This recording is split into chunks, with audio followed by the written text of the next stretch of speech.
Why do you need a dashcam in your car? Many people are probably wondering that. It's relatively easy. You drive along and don't think about anything bad.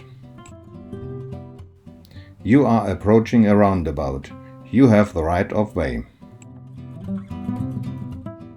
And then this. Just in front of my car, a truck drove into the roundabout and I had to slam on the brakes. Thank God, nothing bad happened. But things can look different in unclear traffic situations. Are there no witnesses? How did the accident happen? The recording can be helpful in clarifying the question of guilt.